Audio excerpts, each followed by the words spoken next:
여러분 안녕하십니까? 박영환입니다. 3월이면 윤석열 대통령이 파면되든 직무에 복귀하든 변론이 나게 됩니다. 자, 최후 변론에서 윤 대통령이 탄핵 기각을 전제로 임기 단축 개헌안을 제시를 했는데 어떤 영향을 끼칠지 궁금합니다. 자, 오늘 민방 특별대담 주인공은 강력한 추진력과 개혁성, 또 대중친화적 소통 능력, 풍부한 정치적 리더십을 가진 여권의 차기 대선 주자입니다. 홍준표 대구시장 바로 만나보도록 하겠습니다. 자, 시장님 어서 오십시오. 네, 안녕하세요. 반갑습니다.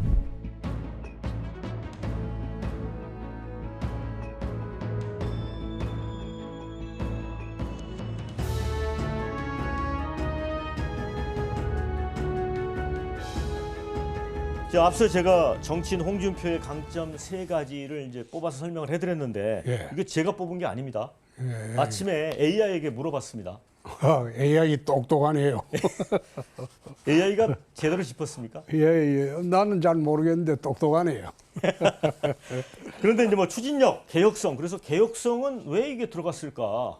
그 물어봤더니 AI가 답변을 줬거든요. 예. 시장님이 생각하시기에는 무슨 이유 때문에 개혁성이 언급이 됐다고 보세요? 옛날에 국적법 개정도 한 일이 있어요. 예. 병력 면탈을 하기 위해서 원정 출산하고 네. 그거 막기 위해서 한 것도 있고 또 그 토지 임대부 주택 네.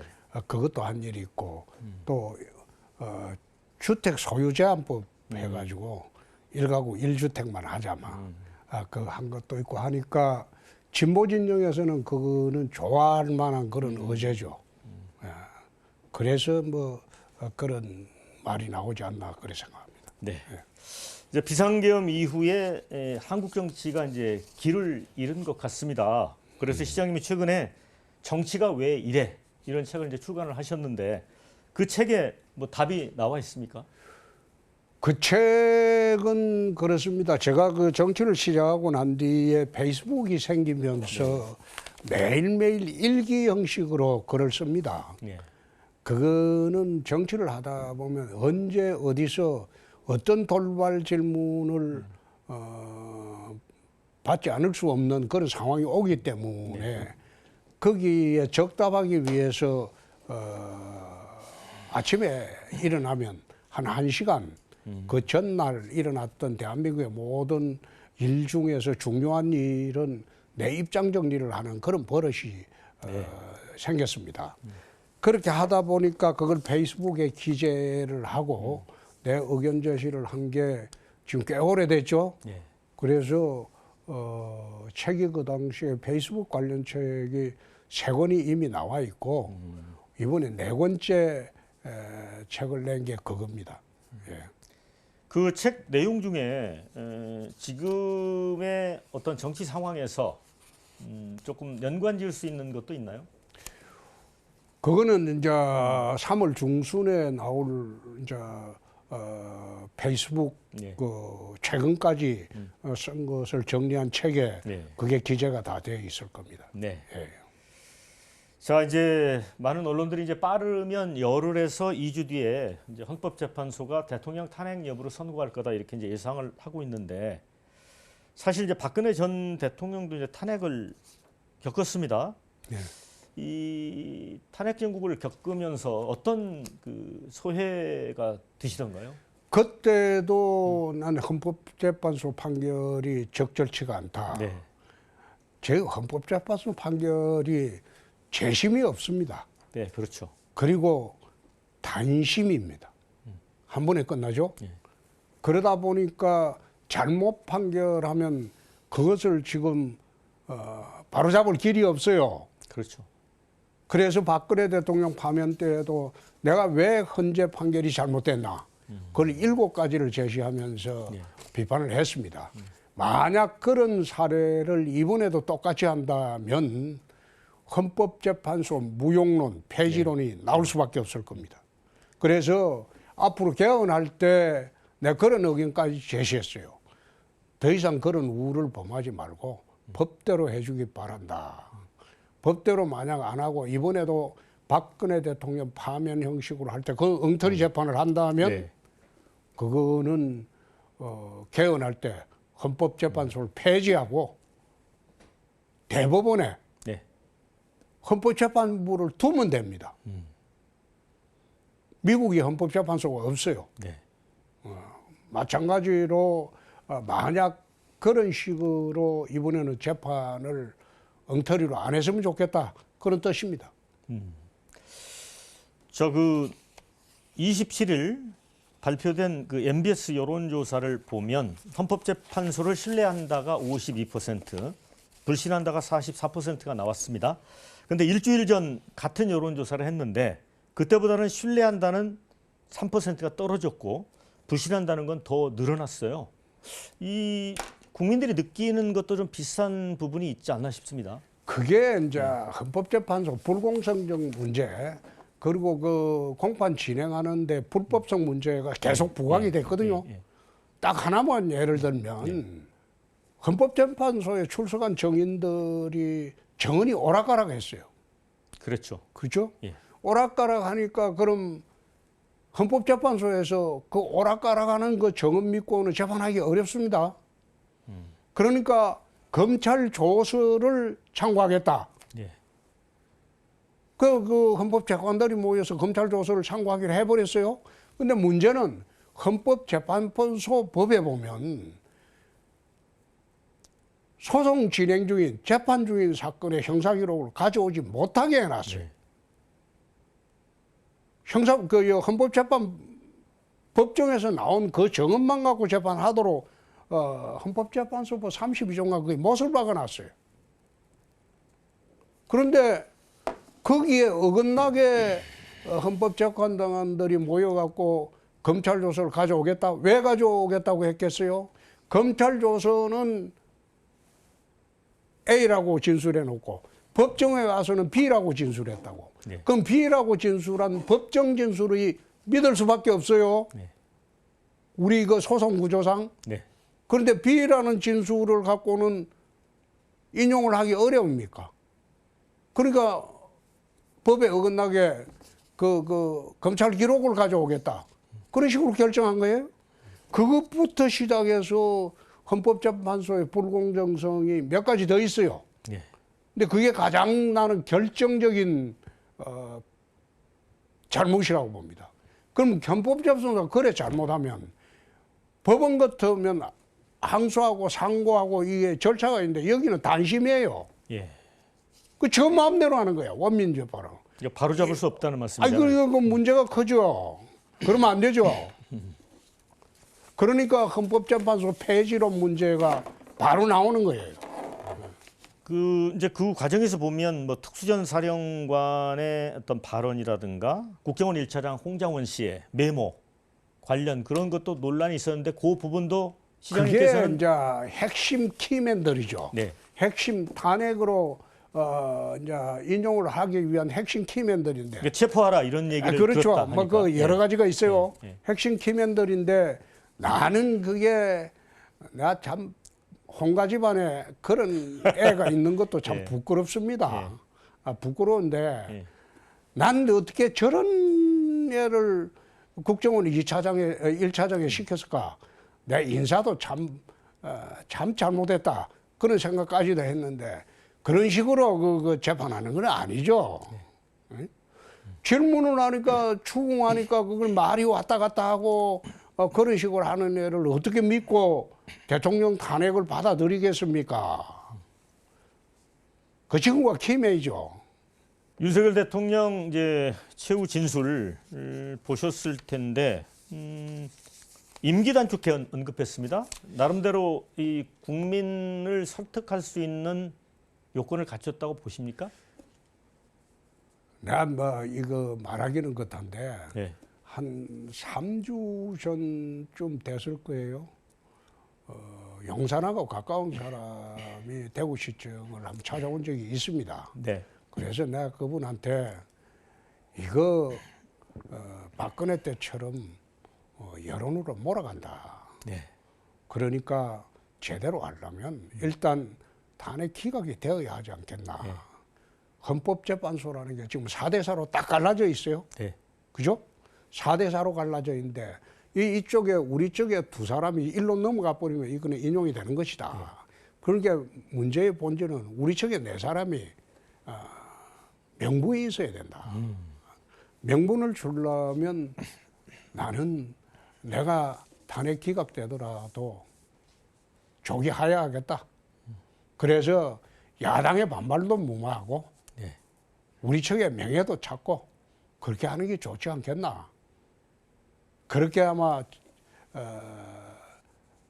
조언을 한 적이 있어요. 그런데 그 조언을 받아들여졌는지는 모르지만은 네. 조기 대선 이야기를 대통령 하야 이야기도 하고 했습니다.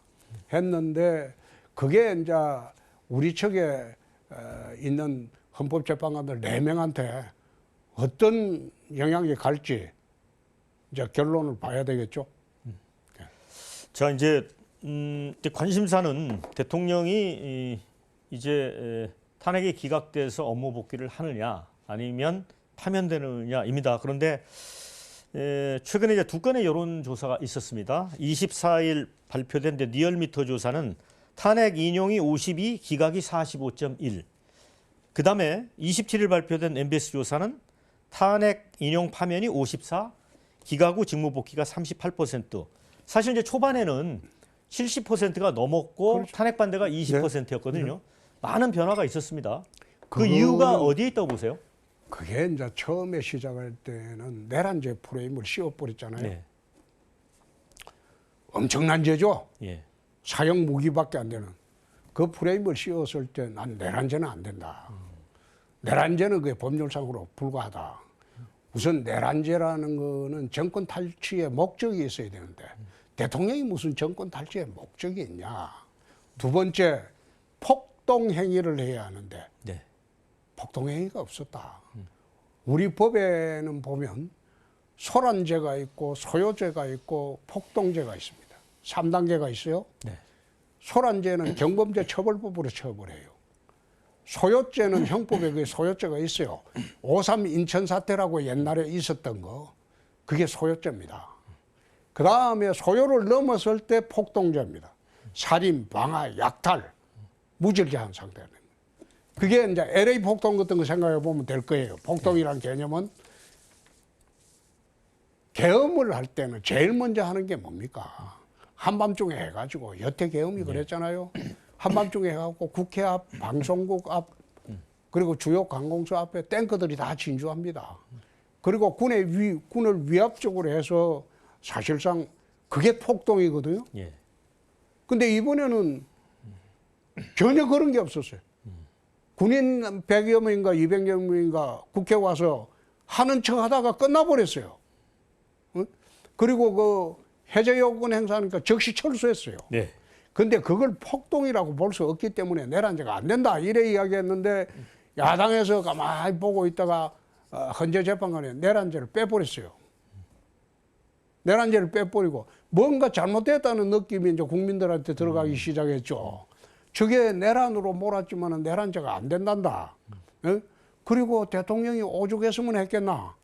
그 인식이 이제 정대되면서 박근혜 탄핵 때하고는 달리 지금은 탄핵의 국민적 의견이 거의 반반으로 갈라져 버렸어요.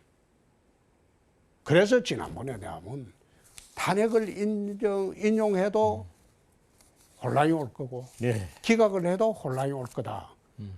그렇게 걱정을 하는 겁니다. 그러면 시장님께서는 윤석열 대통령이 이야기한 야당 폭정에 대한 경고형 평화적 계엄이었다. 이 부분을 동의하시는 건가요? 나는 그 주장에는 동의하지 않아요. 계엄은 부적절한 거죠. 부적절했는데. 그 계엄이라는 수단을 동원하지 말고 예. 정치적으로 풀었어야 돼요. 예. 그 대통령께서 말씀하시는 모든 부분은 국회와 대화, 타협, 소통으로 풀어갔어야 할 문제를 그거를 하지 않고 있다가 느닷없이 계엄을 하니까 세상이 시끄러워진 거죠. 예. 그러면 그 당시에 이제 뭐 정치인을 체포하라고 했다. 그래서 이제 그 홍장원 외모에서 이제 정치인 명단이 여인영 방첩 사령관에게 들었다는 식으로 해서 이제 명단이 작성되고 거기에 이제 한동훈 대표도 포함돼 있다 이렇게 하면서 갑자기 이제 내란 프레임으로 간 거잖아요. 그 말이 안 되는 이야기죠. 어이? 계엄을 하려면 금요일 밤이나 토요일 밤이나 일요일 밤에 하는 거죠. 예? 국회에 계엄해서 요구가 있는데 네. 국회의원들은 금요일 오후 되면 다 지역구로 내려가요. 네. 예? 그런데 화요일 날 계엄을 그것도 10시 한 45분쯤 해버렸어요. 근데 국회의원들이 여의도에 모여서 삼삼오오 모여 있다가 다 국회로 들어가 버렸잖아요. 그랬었죠. 근데 그것도 파악 안 하고 계엄을 하겠다? 그거는 나는 말이 안 된다고 보고. 그래서 왜 계엄이라는 선택을 했는지 나는 그거는 참 이해하기가 어렵다. 네. 지금 이제 윤 대통령 측에서는 이제 만약 탄핵이 기각된다면 구속도 취소해야 한다 이런 주장을 하거든요. 탄핵이 기각되면 당연히 구속 취소가 돼야 되겠죠. 그럼 내란죄 그 관련 부분은 이제 공소 불구속 취소가 상태로 돼야 되는 됩니까? 거죠. 예. 근데 거기도 내가 이제 한 말씀을 드리면 예. 내란죄 수사하는 것도 저게 엉망이에요. 공수처가 했던. 네. 공수처는 내란죄 수사권이 없어요. 네. 그 다음에 검찰에도 내란죄 수사권이 없어요. 경찰만 갖고 있어요. 그렇죠. 그거는 문재인 때 검수고 안박부 하면서 그래 수사권 조정해 놓은 거예요. 근데 공수처의 수사 서류나 검찰의 수사 서류는 저거 법률상 권한 없는 사람들이 한 거예요. 서류가 무효야. 예. 그런데 무효인 서류를 들고 덜큰 기소를 해놨다. 내가 그거 저 어떻게 수습하려고 검찰에서 저런 짓을 하냐. 나 걱정을 했어요.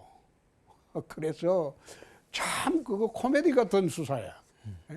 코미디 같은 수사라고. 그 체포영장 신청을 두고도 이제 쇼핑 논란이 있었잖아요. 쇼핑을 떠나서 예.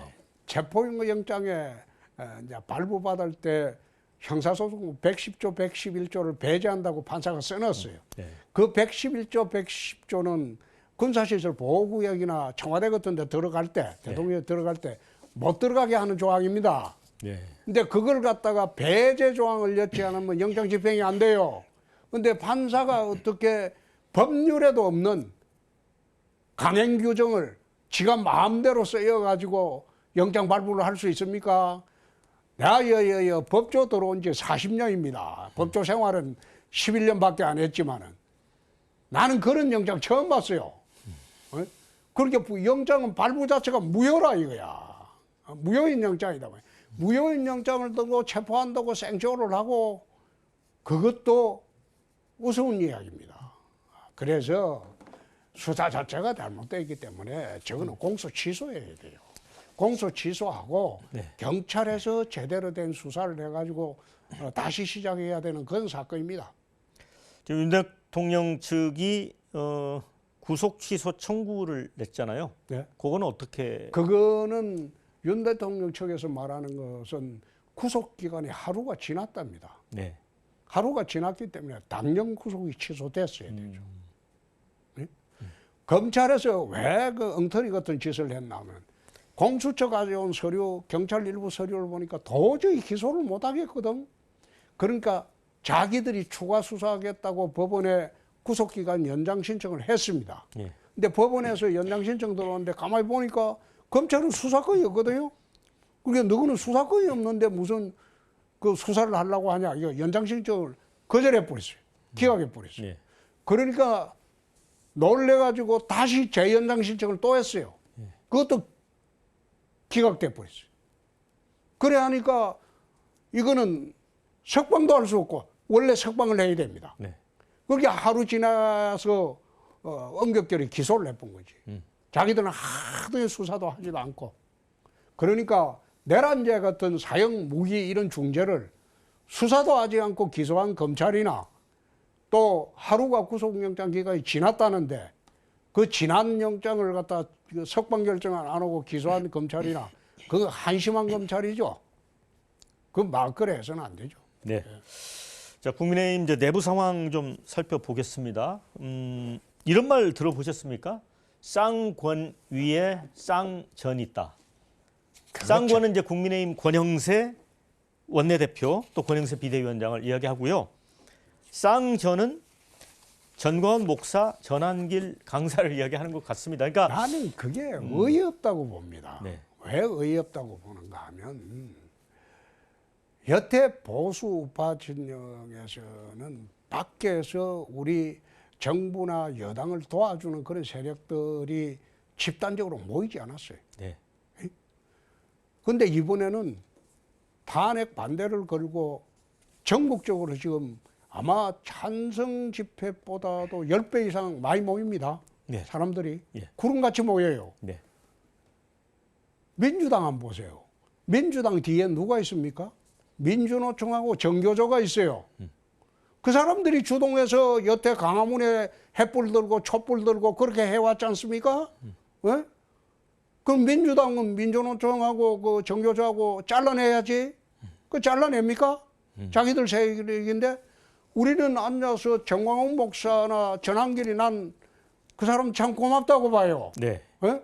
그 사람들 우리 대신해서 아스팔트 투쟁을 해주잖아요. 네. 마찬가지로 민주당에도 민주노총하고 정교조가 있어요.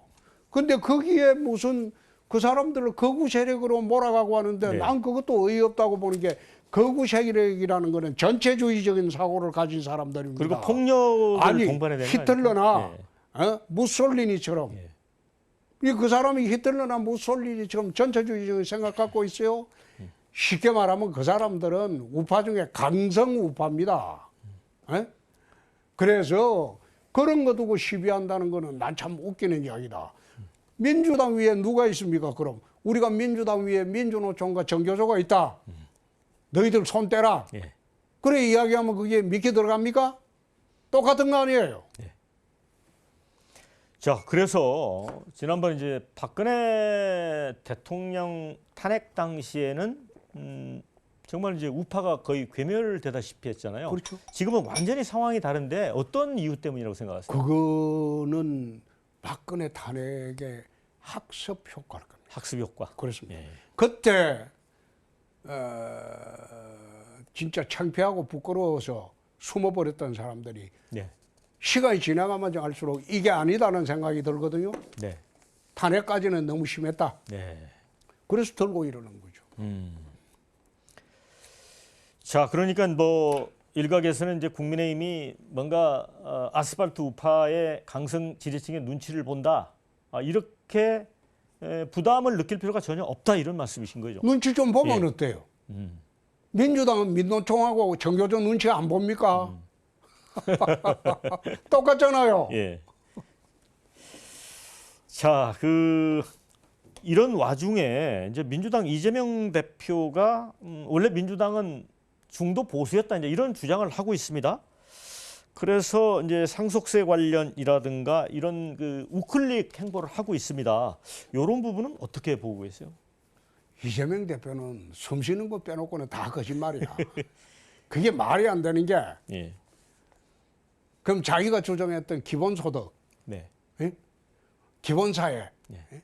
그리고 뭐 온갖 좌파적인 그 정책은 취소해야죠.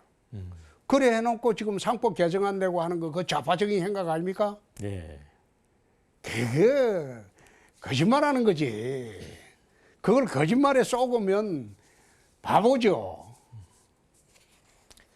최근에는 이제 그 상법 개정안까지 이제 법사위를 통과시켰습니다. 근데 이제 본회의 처리를 앞두고 아마 우원식 의장이 브레이크를 밟은 모양이에요.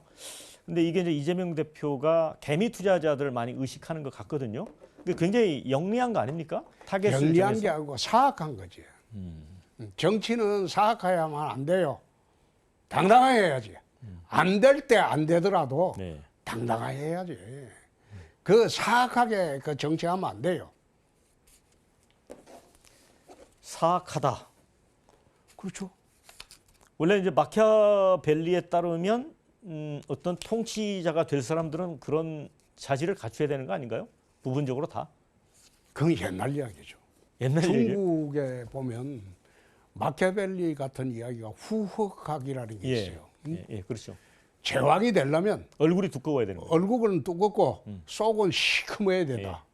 그게 중국의 후흑학입니다. 그러니까 그런 측면에서 보면 그건 옛날 이야기죠. 지금은 그러면 안 된다. 지금 그죠? 이 시대는 그게 전부 투영이 되고 다 밝혀지는데 지금 그래 정치하면 거짓말 정치인이 되죠. 과거에 이제 김대중 전 대통령도 DJP 연합이라는 걸 만들었잖아요. 이제 김종필, 박태준 이 두 분하고 연합을 했는데 그런 측면에서 본다면 정치 영역을 이렇게 확장하는 걸 꼭 비판할 수 있을까? 이런 생각 들거든요. 나는 좀 달리 보는 게 김대중 대통령 같은 경우에 대북 정책은 빼고 네. 국내 정책에서 좌파적인 정책을 한 게 난 별로 기억이 없어요. 대북 정책만 빼고 대북 정책은 김대중 대통령이 저는 잘못했다고 보죠. 네. 북핵을 갖다가 개발하게끔 살짝 간접적으로 도와준 거니까. 그래서 그 외에는 국내 정책에는 김대중 대통령이 집권기에도 좌파적인 정책을 한 게 별로 없어요. 내 기억이 없어요. 근데 지금은 이재명 대표는 다르지. 그건 판이야 다르지. 이 사람은 경기도 지사할 때 봐요. 생돈을 갖다가 다 퍼내가지고 빚내가지고 그걸 돈 뿌리고 그래서 내가 그 당시에 2021년도에도 뭐라고 했나만 저 경기도의 차베스라고 그랬어. 차베스. 네. 베네수엘라 차베스처럼. 저 전한길 강사 얘기 조금 더 해보고 싶은데요. 윤상현 의원 주선으로 이제 국회에서 기자회견을 열었습니다. 탄핵 인용 시에 헌법재판소는 가루가 될 것이다. 뭐 국민혁명 얘기도 했고요. 그러면서 이제 중국이 대한민국의 정치 사회 곳곳에 지나치게 개입해 있다. 탄핵 반대는 대한민국의 자유를 지키기 위한 것이다. 이런 얘기를 했거든요. 이 주장은 어떻게 보세요? 난 그 우리 국회의원들 주장에는 난 논평할 전한길 씨 입장이 아닙니다. 예. 전한길 씨는 그렇게 이야기를 한다고 해도 네. 우리 측에 결코 불리한 주장은 아니기 때문에 민주당이 민주노총에서 떠든다고 해서 그걸 비평하는 거 맞습니까? 마찬가지죠. 우리가 할 필요는 없죠. 근데 이제 그 민주당이나 이런 진영에서는 이제 국민의힘이 지나치게 중국 때리기를 하는 게 아니냐 이런 생각도 하는 것 같아요. 중국 때리기를 하는 게 아니라 중국이 우리나라에 사실 들어온 지가 꽤 오래됐죠. 네. 그리고 저 빗장을 풀어준 게 사실상 선거권도 지방자치단체 선거권도 네. 문재인 때 다 주었잖아요. 네. 투표권 줬죠. 내정 간섭을 할 만한 그런 기반을 마련해 줬죠. 네. 그러니까 거기에 대한 불만이겠죠.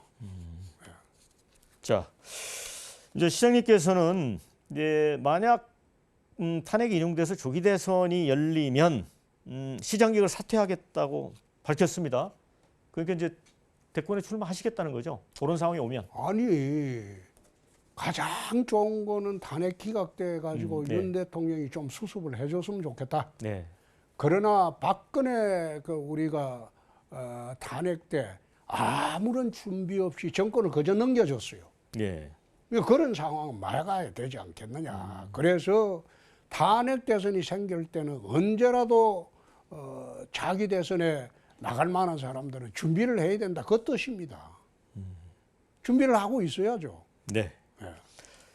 지난해 저하고 인터뷰 하실 때 대권은 뭐 내가 열심히 한다고 해서 되는 건 아니고 하늘이 이제 문을 열어줘야 된다고 했거든요. 그렇습니다. 그 어떤 상황입니까? 하늘이 지금? 하늘 문을 알면 내가 건진법사나 천공하지. 나는 그런 무서움 믿지 않습니다만은 네. 결국은 마지막은 이 작은 나라 대통령도 하늘이 결정한다고 나는 그런 생각을 하고 하늘이 있습니다. 결정한다. 대신 나는 열심히만 하면 된다. 어쨌든 현재 국면에서는 이재명 대표의 뭐 대세론일까요? 이런 게 암암리에는 깔려 있는데 그건 어떻게 보세요? 옛날에 이해창 대세론이 7년 동안 계속이 됐어. 예. 두 번이나 기회가 있었죠. 그렇죠. 이해창 대세론이 7년을 계속했어. 나는 이재명 대통령은 절대 대한민국에 탄생하지 않을 것이다. 그거는 네.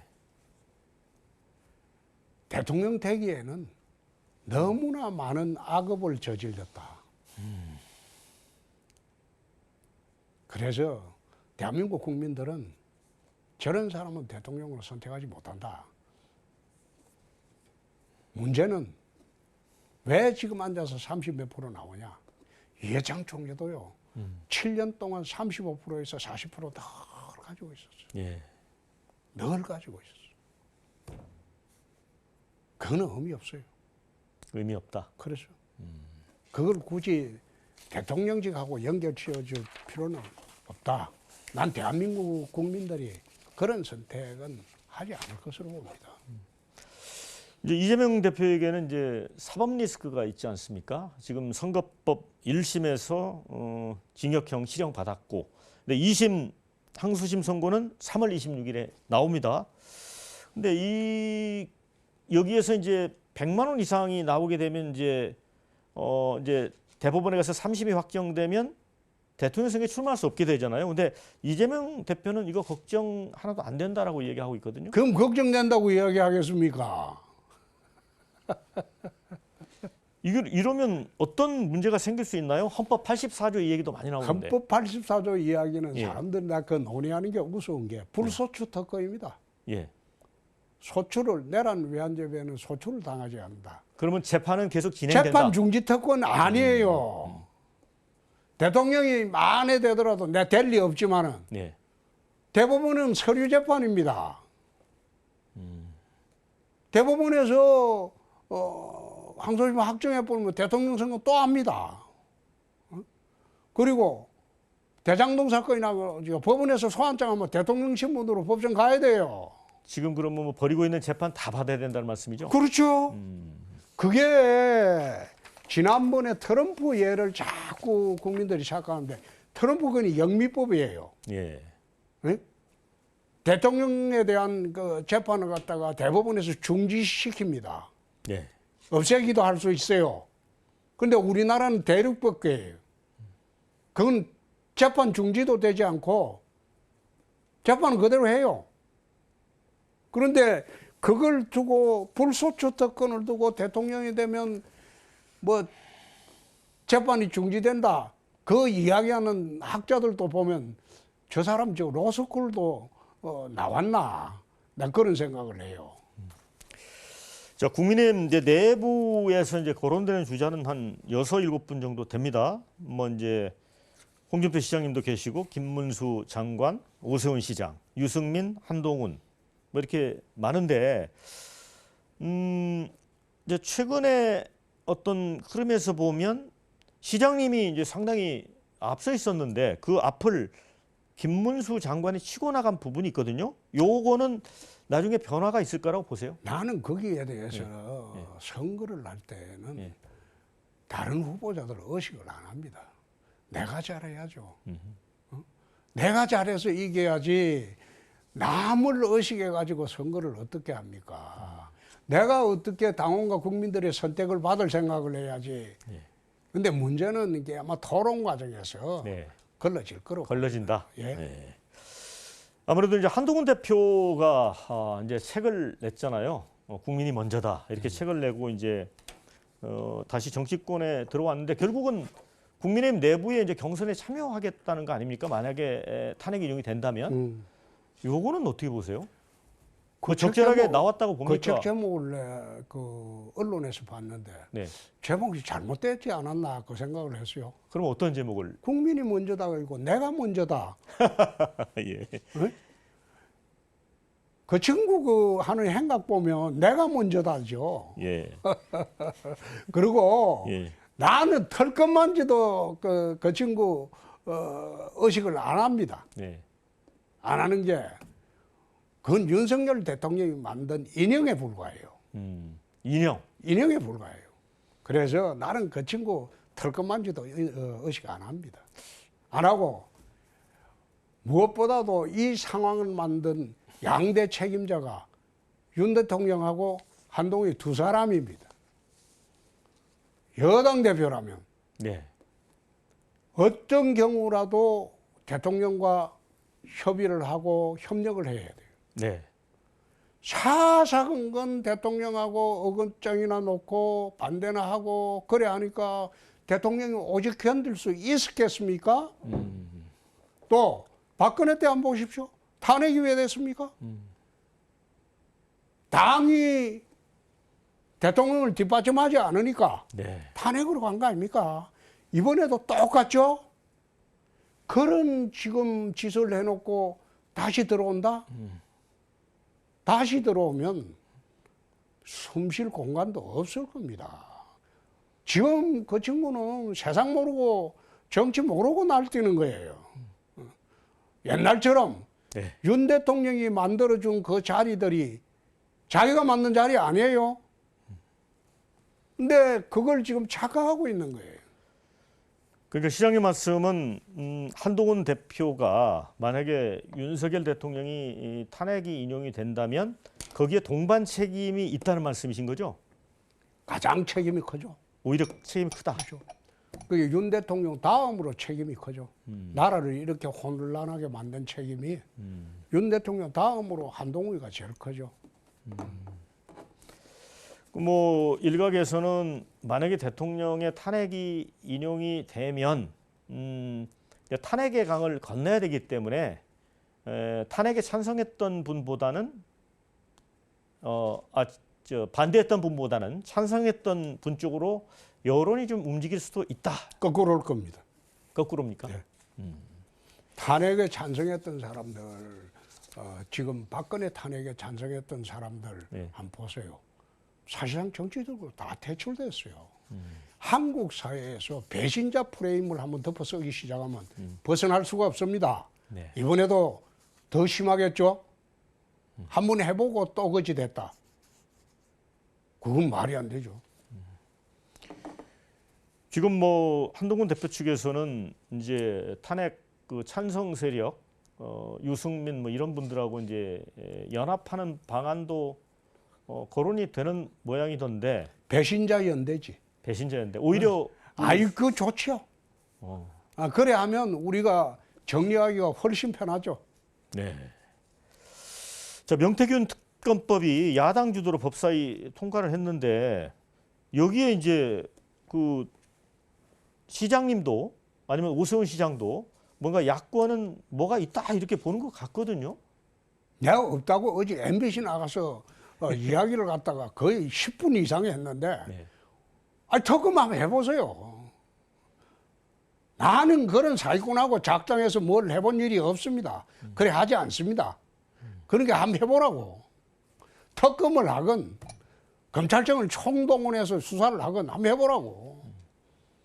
나는 그 어떻게 보면 지난번에 탄핵 지난번에 그 대선 경선할 때 명태균이가 윤석열 후보 쪽에서 여론조사 했잖아요. 예. 내 지지율 깎아내리고 네. 윤석열 지지율 올리고 피해자 아닙니까? 오히려 명태균 씨 피해자다. 아니 그게 결정적인 피해자 아닙니까? 그런데 어느 순간에 이걸 갖다가 갑자기 가해자로 둔갑시키더라고. 네. 그건 내가 어이가 없다고 봤죠.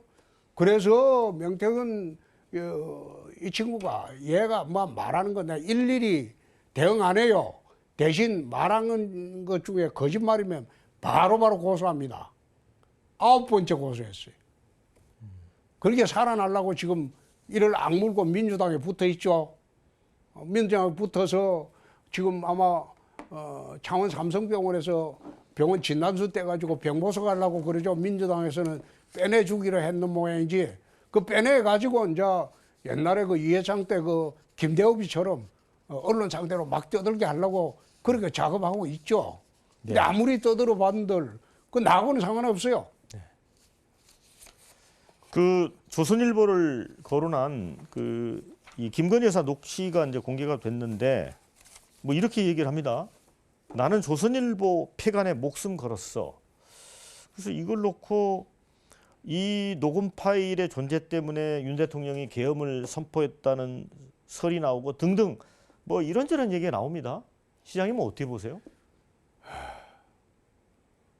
부적절한 언사입니다. 부적절한 의사다. 그게 부적절한 언사인데 그거 가지고 뭐 계엄을 하려고 했겠습니까? 계엄을 하려고 한 거는 난 김용현 장관 꼬드김에 넘어갔다. 난 그래 봅니다. 네. 자, 지금 계엄 관련해서 이제 조금 여쭙고 싶은 게 뭐 이제 권성동 원내대표는 양원제 카드도 얘기하고 뭐 오세훈 시장은 지방분권 개헌 뭐 이렇게 얘기를 하는데 이재명 대표 측은 절대 뭐 개헌 이 순간에 안 된다 이런 입장입니다. 시장님은 만약에 개헌이 된다면 원로들이 지금 다들 여야 원로들이 하자고 하니까 어떤 부분을 꼭 포함시켜야 된다고 봅니까?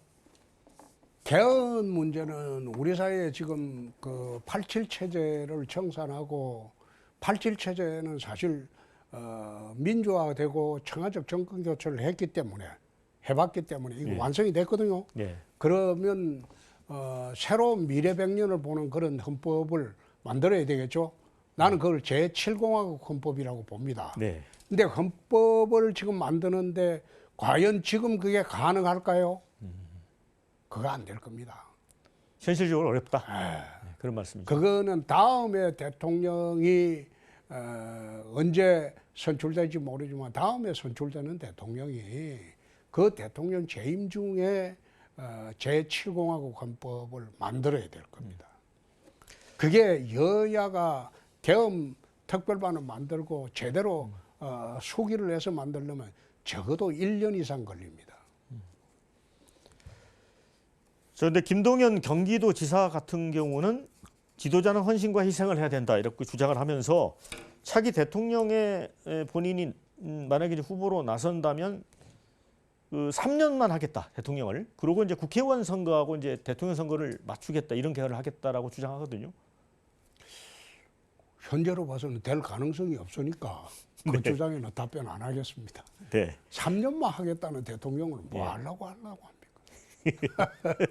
지난번에는 2년 하겠다는 대통령 후보도 나왔어요. 예.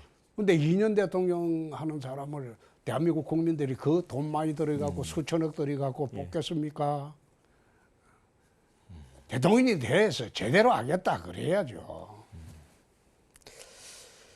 저 지금 이제 트럼프 2기가 시작이 됩니다. 이제 뭐 관세 전쟁도 치르고 있고 이제 우리 입장에서는 북한 핵 문제나 이런 게 이제 관심사인데 또 시장님이 또 이런 거 정통하시잖아요.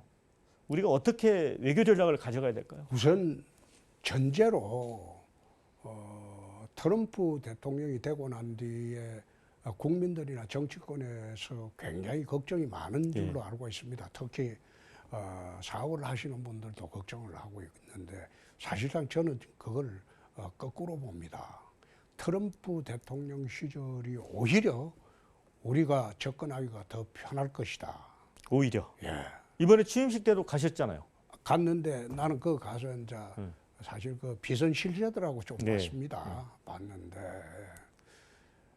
정치 스타일이 워싱턴 스타일이 아니에요. 응? 트럼프 대통령은 워싱턴에서 아웃사이더입니다. 그렇죠. 그죠? 약간 거래형 리더십이라는 표현 그렇죠. 하던데요. 부동산 거래형 네, 리더십이죠. 네, 이익이 되면 무조건 예. 하잖아요. 그래서 워싱턴식으로 바텀업식으로 아니에요. 그럼 시장님하고 좀 잘 맞겠네요. 탑다운식이야. 시장님하고. 그렇게 설득을 하려면 트럼프만 설득하면 예, 돼요. 예. 그 미국은 두 번째가 공식적인 라인이 아니라 비공식적인 비선 실세들이 정책을 움직이는 경우가 굉장히 많습니다. 예. 우리나라는 비공식 비선 실세가 움직이면 국정농단에다 난리를 치지만 미국은 거기 관행화되어 있습니다. 예. 그래서 트럼프 대통령 주변의 비공식 실세들하고 우리가 접촉을 해서 탑다운 방식으로 문제를 해결하는 게 오히려 우유부단한 바이든 시대보다 훨씬 접근하기가 쉬울 것이다. 오히려 그렇습니다. 북핵 문제만 해도 그래요. 예, 이제 확장 억제력을 지금까지 윤 대통령이 해왔는데 어떻게 그게 됩니까? 나는 지난번에 윤 대통령하고 그 TV 토론할 때도 네.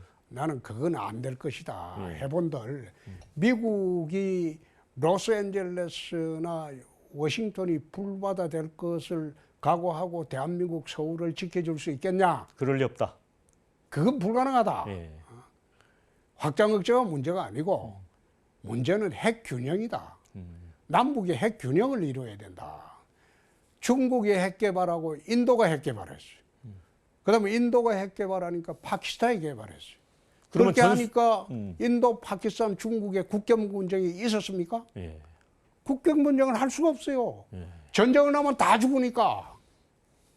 그게 소위 말하는 공포의 핵 균형 이론입니다. 그러면 전술핵을 다시 전술핵을 같이 됩니까? 오든 네. 나토식 핵 공유를 하던. 균형 공유를 하든 네. 안 그러면 핵 개발을 우리가 자체적으로 네. 하든 그렇게 하기 위해서는 제일 먼저 해야 될 게 한미 원자력 협정 개정입니다. 우리가 지금 원자력 발전소를 30년 이상 했기 때문에 핵 폐기물이 많아요. 그걸 재처리할 수 있는 권한을 우리가 가져야 됩니다. 그 원자력 협정을 개정해야 되는 거죠? 그렇죠. 예. 그런데 일본은 이미 개정을 해서 재처리해서 일본이 가지고 있는 플루토늄 양이 10,000톤이 넘을 겁니다. 그럼 금방 원자탄을 만들 수 있는 거죠? 그거는 6개월 내에 만들죠. 예, 예. 일본을 그래서 핵 잠재력 국가라고 해요. 우리도 그 수준까지 가야 된다. 그러니까 최소한 핵 잠재력 국가까지는 가야지 적시 핵 개발할 수 있는 준비는 갖춰놔야지 된다 이 말이에요. 네. 그래서 그 이야기를 지난번에 트럼프 접근이 한국에 왔을 때도 이야기했고 그 다음에 워싱턴 가서도 내가 그 이야기를 좀 했습니다. 공감하던가요? 실세들 중에서는 네. 그런 이론을 처음 들어봤다. 아. 그런 주장을. 그래서 내가 앉아서 그럼 중국하고 일본 설득을 어떻게 하냐. 예. 중국은 설득할 필요가 없다. 중국은 이미 북한 핵 개발을 저지 못했다. 네. 그래서 우리 핵 개발하는데 중국이 반대할 수 책임이 있다. 있겠냐. 중국이. 예. 그거는 일본 설득은 우리가 하는 게 아니고 예. 미국이 해야 된다. 예. 미국이 해야 된다. 그런 식으로 내가 이야기를 전달을 해놨습니다. 이제 시장 하시면서 이제 대구 경북 TK 신공항 건설 또 이제 광주까지 달빛 고속철도 특별법 이런 성과들도 있었고 지금 가장 그 유명한 번화가인 동성로 르네상스 프로젝트도 하고 계시고 또 대구 마라톤 대회를 세계 6대 네. 이제 마라톤 대 키우겠다 이런 예. 노력을 하고 계세요. 예. 이거 관련해서는 좀 짧게. 이게 예. 대구 혁신 내 시장되고 난 뒤에 바로 발표를 한 게 대구 혁신 100+1입니다. 예. 혁신을 100가지 하고 플러스 1이 대구 경북 행정 예. 통합이었어요. 예. 그런데 100가지 혁신 중에서 지금 대구에서 2년 반 만에 70까지는 했습니다. 완료를 하고 30까지는 지금 추진 중에 있어요. 단계별. 그리고 플러스 1의 행정 통합은 대구시로서는 시의회 동의까지 얻어 완성을 해놨습니다. 경북도만 지금 도의회 동의를 해주면 행정 통합은 적시 우리가 추진을 할 수 있게 만들어놨어요. 그래서 TK 신공항이나 이제 달빛철도라든지 동성로 프로젝트라든지 이 모든 것이 대구 혁신 100+1의 그 중에 하나다. 지금 한 70까지는 완성을 해놨죠. 네. 예.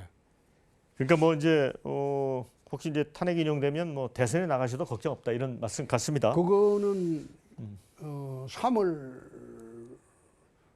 중으로 네.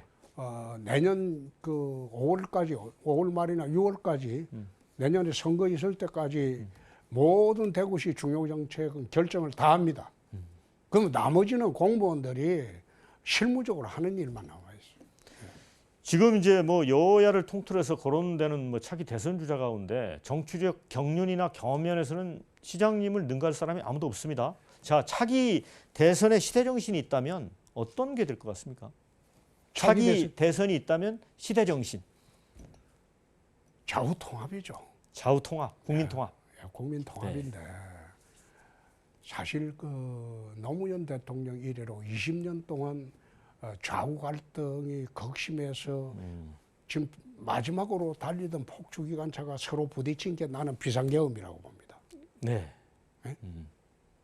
그게 이제 마지막 의회 권력과 대통령 권력이 충돌했다는 거죠. 서로 충돌한 게 비상계엄이라고 봅니다. 그래서 어떤 식으로든 다음 정권은 좌우 통합이 안 되면 네. 좌우 공존이라도 할 수 있는 그런 대한민국을 만들어야지 한 발 더 앞으로 나갈 수 있겠다 그런 생각을 합니다. 네.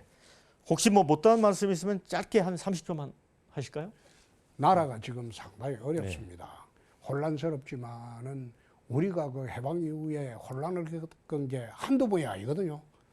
근데 이번 혼란도 지난 세월에 보낸 혼란에 비하면 그리 큰 것도 아니에요. 그래서 이 혼란이 조속히 극복이 되고 나라가 정상화되고 평온해졌으면 합니다. 네. 예. 자, 이제 홍준표 대구시장님과의 오늘 대담 여기서 마쳐야 될 것 같은데요. 뭐 시간이 좀 빠르게 지나갔다는 생각이 듭니다.